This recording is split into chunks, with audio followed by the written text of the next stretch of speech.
What's up guys, I'm Phoenix Master 1 and welcome back for some more Fire Emblem Heroes, and today I'm going to be taking a look at the Legendary Banner that we're getting tomorrow, and the Legendary Hero is Legendary Corrin. So this was like as inevitable as Thanos because she is a Lord and she would have gotten Legendary Alt sooner or later. I'm a bit surprised that she's a Wind Legendary Hero, not, you know, Ocean's Grey Waves, Water Legendary or something like that. And she's a dragon, no like Shadow Yado once again, which is a bit surprising because her outfit is of a Nor Noble, and neither she's a mage. I mean, that would have been a bit far-fetched, but Nor Nobles could use tomes, so that's something I liked about Nor Nobles. So I think like Legendary Corrin is probably one of the best dragons in the game, and I will explain what I mean by that later on. So let's take a look at her base kit.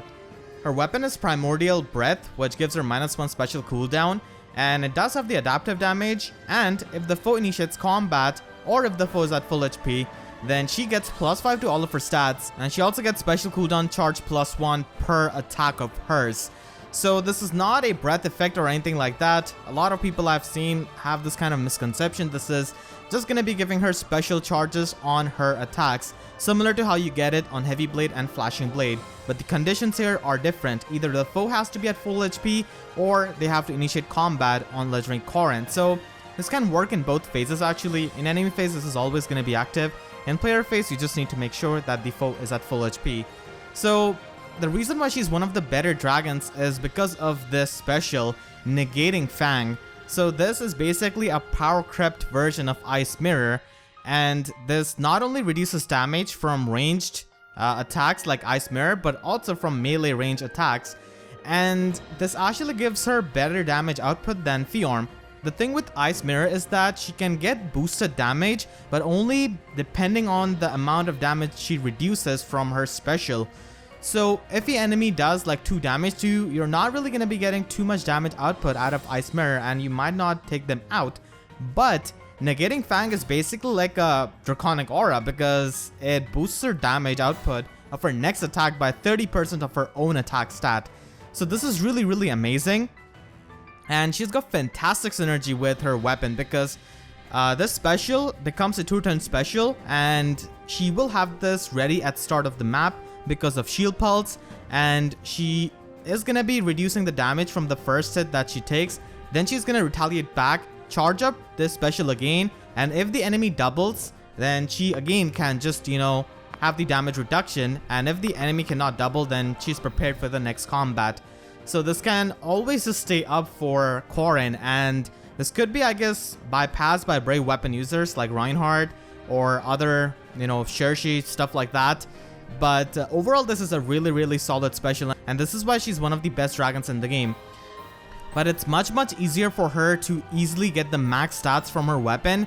You know, Fallen Corrin has a specific condition for that Savage Breath, and Savage Breath doesn't really have the special cooldown or the special trigger reduction like Primordial Breath. So like she just power creeps Fallen Corrin in a sense, and she also takes a bit of a thing from Fiorm and then power creeps it further in form of Negating Fang.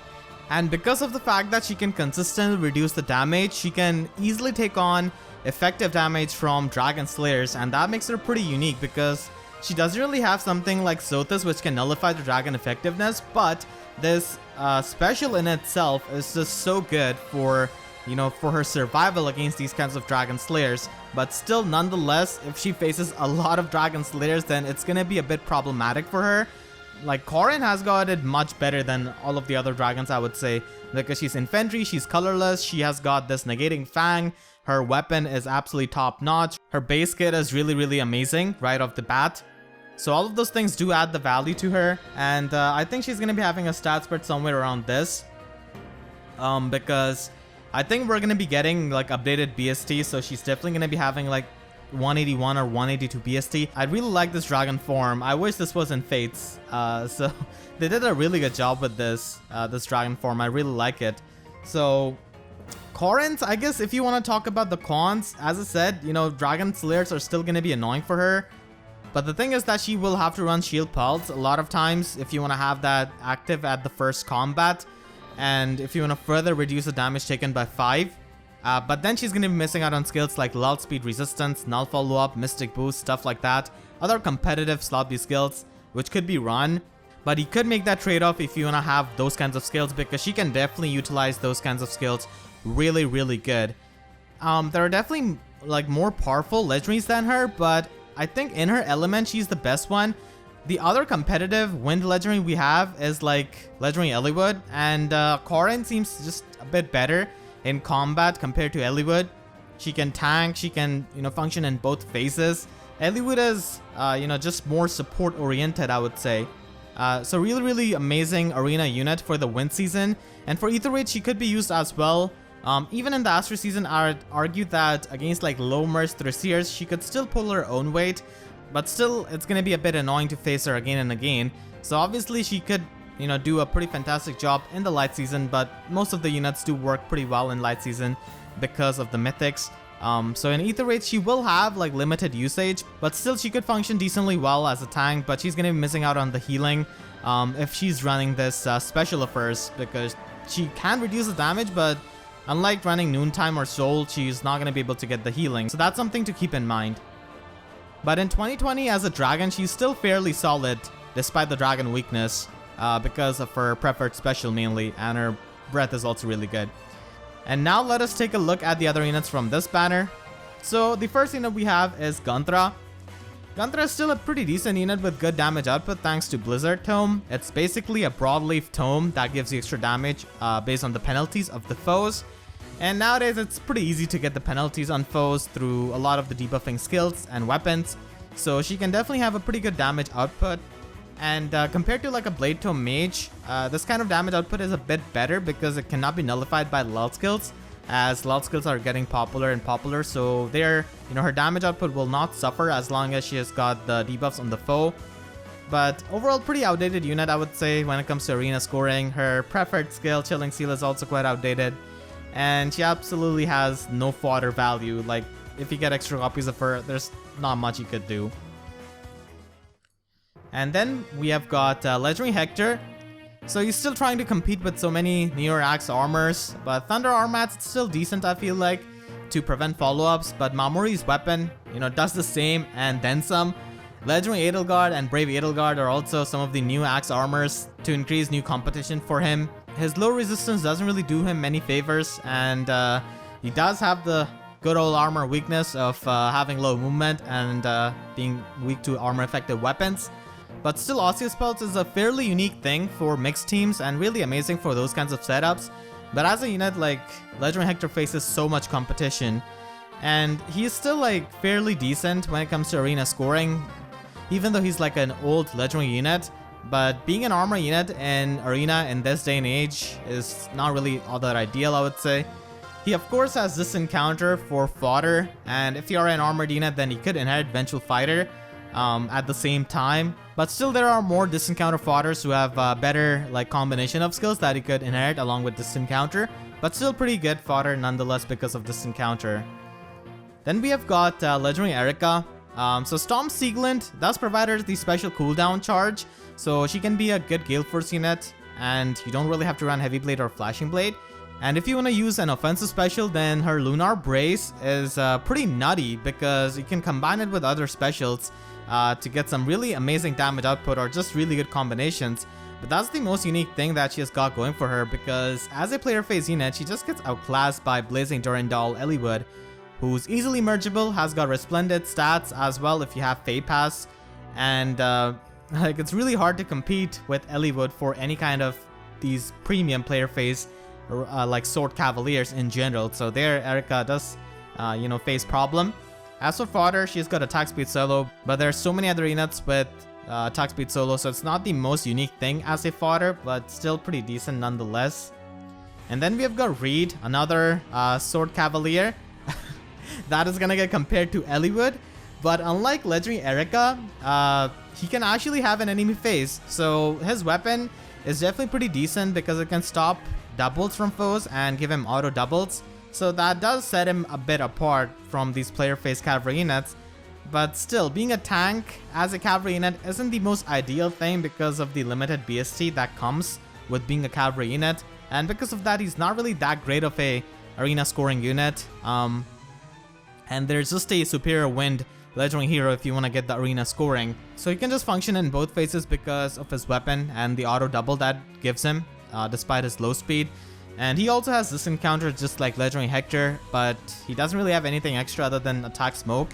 Then we have got Naga. So she's part of the reason why Astra Season sucks so much in Ether raids. Because unlike light mythics like Peony, Air, Mila, she provides no support. Like, at least not as much support, and she's not really all that flexible. She gets dunked on by Thrusier because she has the weapon strangle disadvantage, and Thrusier has got the, effective damage. And Naga is a melee unit because you wanna, snipe the structures, you wanna get the pods. So range units are gonna be giving you better value as mythics a lot of times. The most that she can do is be a chilled soaker for, Bright Shrine, Dark Shrine, or chill skills for your other main units on the team, or just act as a smite support bot with the link skill in slot B. Now, having said that, Divine Fang is still pretty nice to be able to one-shot Dumas with that dragon effectiveness, so that's definitely something that Naga can provide. But other than that, she's just a liability, and I think they're just running her before they give us a new Astra Mythic next month, who's hopefully going to be better than Naga. So, I mean, you could get the merges on her if you already have decent amount. So that could, help you get more lift and improve your ranking. But I think, the Astra Mythic is going to be happening next month, and they're probably going to be much better than Naga, and not a complete liability who makes Astra Season unfun. Then we have got Legendary Julia. So she's a powerful nuke, and Light and Dark is a really amazing preferred skill. It's just an Omni lull. However, her main issue is that she has trouble consistently doubling. Now you could definitely speed stack her to double, but at the end of the day, like Fallen Julia, I think is just much better because of her auto double, and she's just much bulkier too. Now she does have that solo condition, and you could argue if that's worth it or not, but I think Fallen Julia is a bit better, all things considered. She can just be more annoying to face in general, and the auto double is really, really nice. So Legendary Julia is really amazing for arena scoring and really amazing for, allegiance battles because of the pair up effect. And her fodder is also quite good in form of Mirror Impact and Attack Res Oath, which you could inherit at the same time. Then we have got Nils. So Nils, even though he's a dancer, he can still stand out because Frost Breath can be really nice for support with its debuff. And the main niche that he has got going for him is that he has got high HP. So a high HP dancer is pretty amazing for running stuff like Even Pulse Die, Sudden Panic, and of course Infantry Pulse for Ether raids. High HP also allows you to not get isolated by Bridal Fiorm, but you're still gonna get isolated by Mila at the end of the day, so that could be annoying. But still, as a dancer, he at least has a bit of a niche because of his stat spread. And as for fodder, Even Pulse Die is good and its main purpose in Ether raids, but you need like specific conditions. You need to have a high HP support unit, and you might also need to stall out few turns if you're facing like a full-on pre-charged special Infantry Pulse team. And, it's not really as useful against mixed teams as Pulse Smoke is, I would say. Pulse Smoke is just a much useful thing, and it occupies slot C, which is not all that competitive. So it's still decent as a fodder, but definitely rather niche skill, I would say. And then we have got the king of Dark Season, Bramimond. I have used Bramimond so much over the months ever since he released, and all I can say is that he's a beast. He's an absolute beast.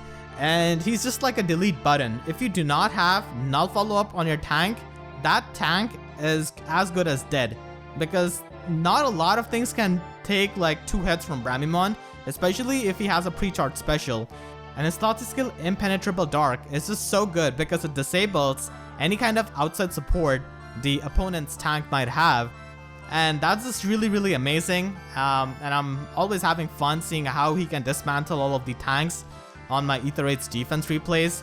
So I would definitely recommend him as a dark mythic unit to be used in your Ether raids defense team for the lift reduction. Not only he can provide lift reduction, but he's such a solid unit that even in other, game modes like Arena Assault or just in general other content, he's just so strong.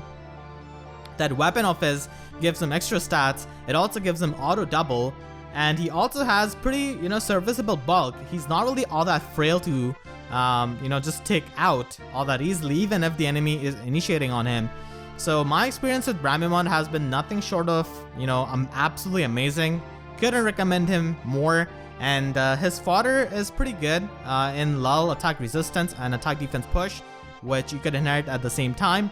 And I'd really value lull attack resistance and lull skills in general. And lull attack resistance is just a really good skill for any kind of tanky mage, I would say. Rinkah is just a fast tank, and her preferred weapon is pretty nice, which has the Owain's Mistletoe effect basically, and she can get extra attack and defense from it. So that allows it to retaliate instantly with any kind of 3-turn special. But her low resistance really leaves something more to be desired of her. And she's still like a nice legendary Crom check if you do get her, no doubt about that. But ultimately, when it comes to being a tank, I think Brave Ike is just, much better. Her fodder isn't really all that great. Distant Foil is just a worse distant counter. You cannot really retaliate back to mages or staff units. Still, I guess it's better than Distant Ward, because the amount of units who could use Distant Foil is definitely greater than Distant Ward. And units like Rinkah who have high defense but low resistance could definitely use it to get rid of the bow and dagger units. And if they don't have high resistance, then they have no business taking on mages anyways. But still, I think Distant Counter is a bit better, and Wrath and even Defense Wave aren't really all that unique for like fodder, and they are present on the Grail units. Then we have one of the best sword units in the entire game, I would say, because of his amazing stat spread with that high speed, the damage reduction, the DC weapon, and Chaos Ragnall that can actually reward him for the debuffs that he takes. And that is really amazing in this meta where debuffs are just so common. So overall, like, Fallen Ike is one of the best sword units in the game. His fodder is nice with Repel, but unfortunately you cannot like inherit Attack Speed Oath and Repel at the same time. You could inherit Darting Breath and Repel at the same time, but there are not really a lot of units like him who have Distant Counter Weapon and who could make use of both of these skills. But still, really amazing unit and really amazing fodder. Then we've got Mother Mila. So Mila is absolutely amazing as a support unit and a light mythic in Ether Raids. She has got the isolation from her breath, which works on defense, and it's extremely hard for a lot of dancers to avoid that kind of isolation. So if you just hate facing dancers in Ether Raids, as most people do, you could definitely go for Mila. And the thing with Mila is that she can really trivialize a lot of defense team, because Mila can not only disable dancers but also disable restore traps, rally traps, and stuff like that. So absolutely amazing support unit in Ether Raids. I love using her. She's definitely a much consistent isolator than Bridal Fiarm, and she can also provide some more support and extra stats with Nurturing Breath. As for fodder, she has got 2 very high scoring skills in Rally Defense Rest Plus and Bracing Stance 3, which is good for scoring in Colosseum modes, but even outside of that, like Bracing Stance is pretty much the best skill for tanks to run in slot A if they don't want to run Distant Counter or Close Counter, because it provides them with both defense and resistance, and also the guard effect, which is really amazing for tanks so that they do not let the enemy charge up their specials. So Bracing Stance is really amazing skill, and you could inherit both of these skills at the same time. Sabotage Attack is a thing which you could also inherit at the same time with Bracing Stance, but it's a bit less universally useful than the dual rally skill which anyone could use.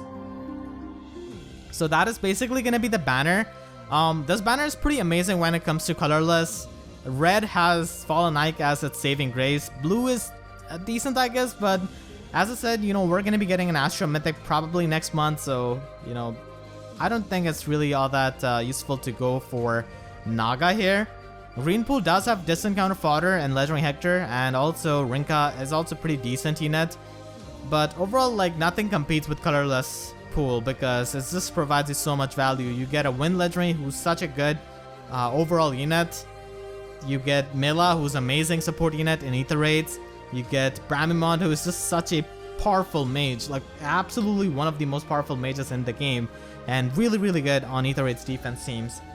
So that is going to be the review of this banner. Let me know about your opinions on Legendary Corrin in the comment section down below. I want to thank all of my YouTube members for all of their support, and if you enjoyed this video, please be sure to leave a like and a comment. Helps me tremendously, and be sure to share this video with your friends who are looking forward to this banner. And if you haven't already, be sure to subscribe and hit the notification bell. because YouTube sub boxes make about as much sense as a water dragon being a wind legendary. So that said, I'll see you guys next time. Thank you so much for watching and have a great day.